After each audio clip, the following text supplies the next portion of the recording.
Good morning, and I'm Jihong Wang. I'm a professor in electrical power and control engineering from the University of Warwick. And I would like to thank Dr. Sung gave me the opportunity to talk about not that popular technology, compressed air energy storage, compared with the battery energy storage. So now let's start my talk, and I will start with the background of why we work on compressed air energy storage and what's current situation, and then short discussion. So that everything's come back to our current power system. And I believe everyone knows our power system uses three phases alternating current to get the power from generation to the usage to the consumers. And because this current system and the power electric power cannot be stored. So how much we generated and must be, equal to what we required. So there's you can't have any gap. And small gap would be fine, but they'll cause alternating current frequency change and the voltage change. If this change is too big, the whole system will collapse. And now we come back to this. So if we look at the UK power generation, we just look at it around the world, probably in the same kind of a scenario.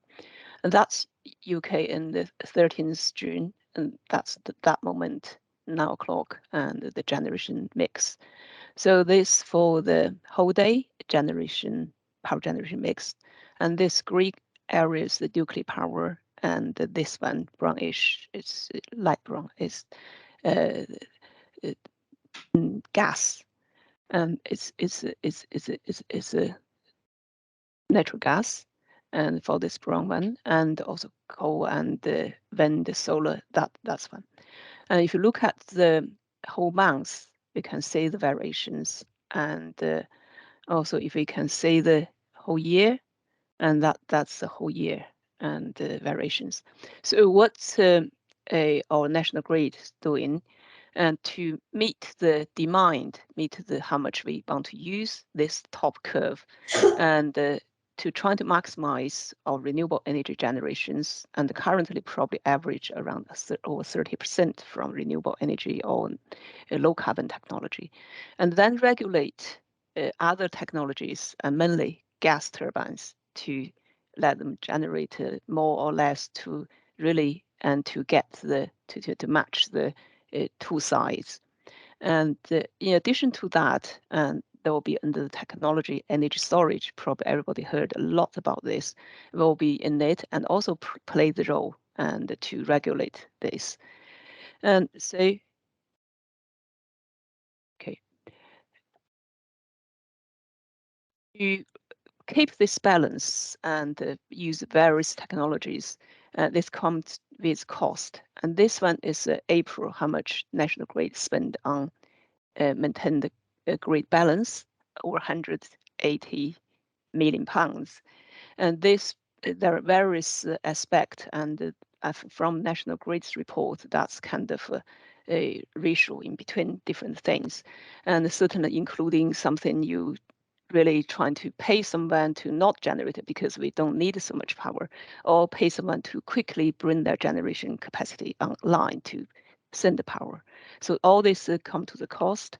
And for the whole year, the last year from May to April 2022, and that's how much, and you can see this. And so this kind of cost is based on current. We only have around 30% renewable energy generation in our grid. So this become kind of an issue when we try to achieve net zero, get rid of all the gas and fossil fuel.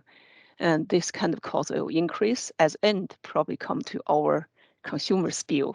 And that's in addition to the fuel price, and this kind of another price, your service price, and add on to our energy bill. And this trend and keep change, and that's some kind of old data, and then come to 2020, that's predicted. But until then, and everything's increased much higher. So this will be higher and higher, no doubt, when we have a more renewable energy into it.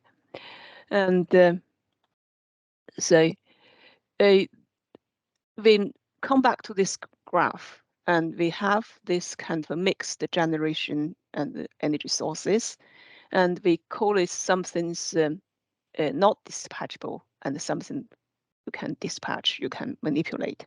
So gas, natural gas turbines, one of them. And to add more dispatchable energy here, when the gas, if we try to achieve net zero, probably the gas will reduce and finally disappear from this picture. And then we need to bring something else. So, and when that's something we need to think about it. So that's why energy storage become a very hot topic, and trying to become elements put into our energy system to dispatch, to increase the dispatchability, to controllability. So this kind of study summarized with the 28 studies reported in the paper. And so how much energy storage needed, and compared with the peak demand. So this is the percentage of a intermittent or unpredictable or uncontrollable variable renewable energy percentage in our power generations. With this increase, and then the energy storage requirement also need increase. And say this percentage means peak demand. And then in addition to the energy storage technology required, also type of energy storage required also increase. And so this is a kind of also and annual electricity from wind and solar. That's one study analysis.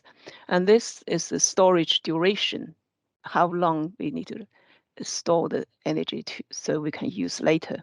So also increase. That means when 1 day or 1 week we have no wind, we need to have store sufficient energy when when we have no wind, when the very special weather conditions, we should be able to bring the stored energy back to electricity and power generation.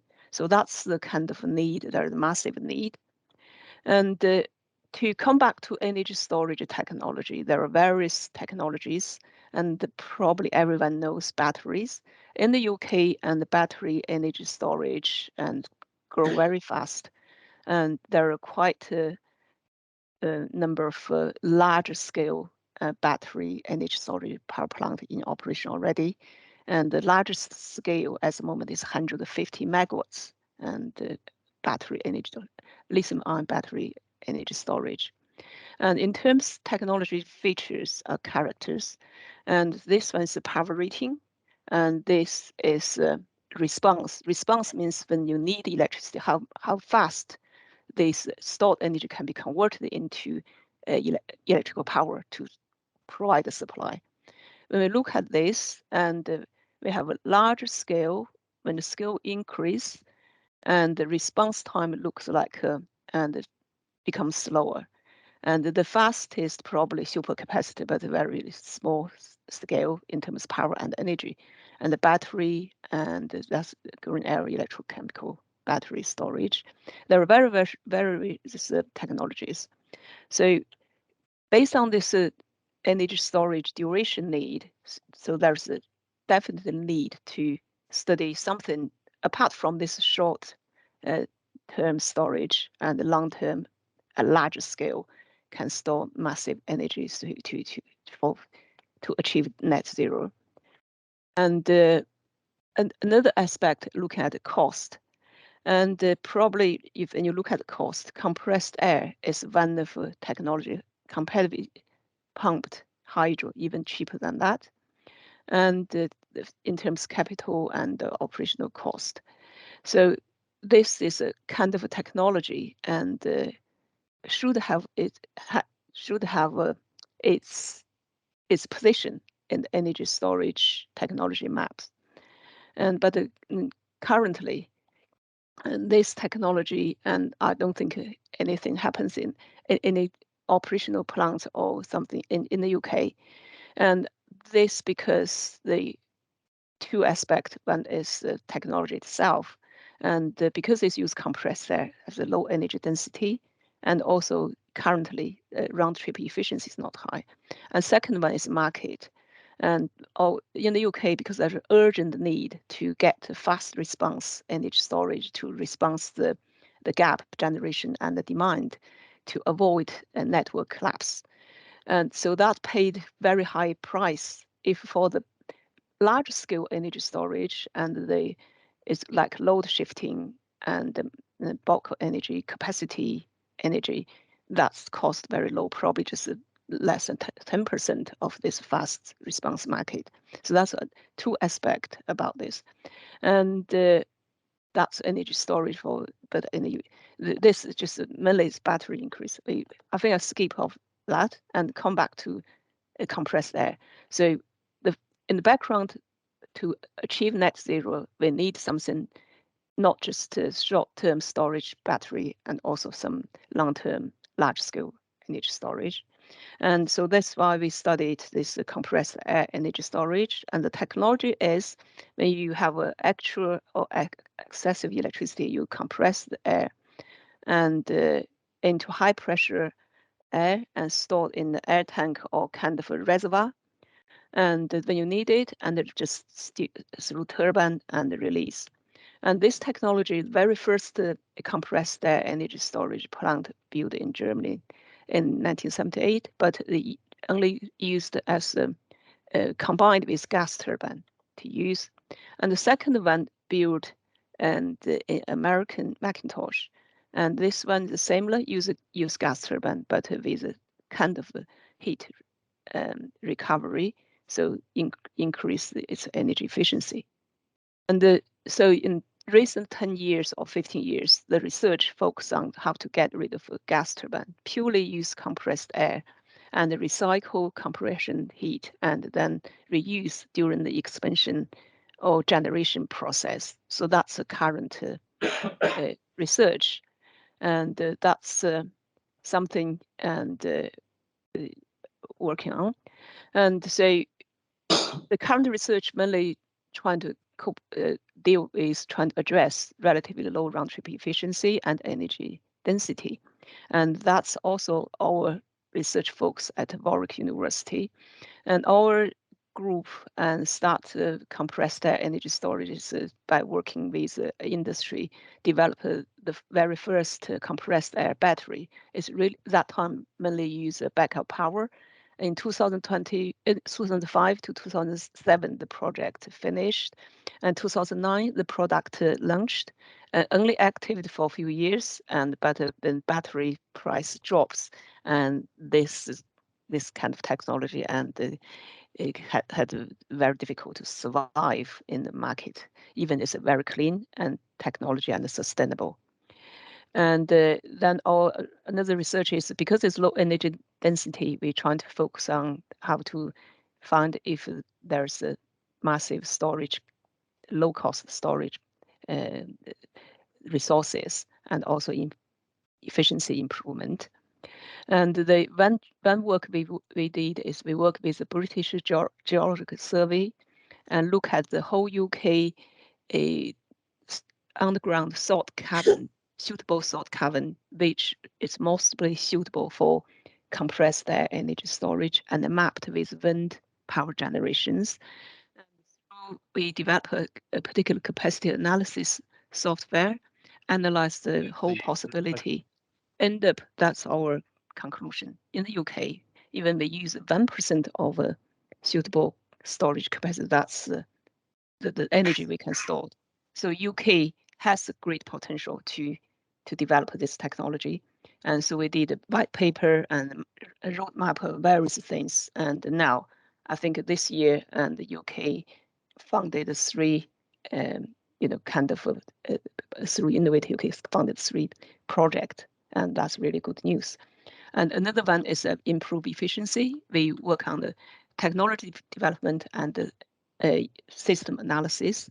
And Warwick develop a whole system software, and it becomes that means we have a library. You can pick up library to do the whole system simulation and analysis. This one become a software and open source put online. Anyone can have a look. In terms of technology, and we mainly look at the whole system balance and the turbine at every individual components improve efficiency. Because in the UK and this, in the past 10 years, really not much funding come into this area because majority money go into, I think, batteries. So we probably only few projects being funded. We had very fortunately we had one project, and then after we work also with the Chinese Academy of Sciences.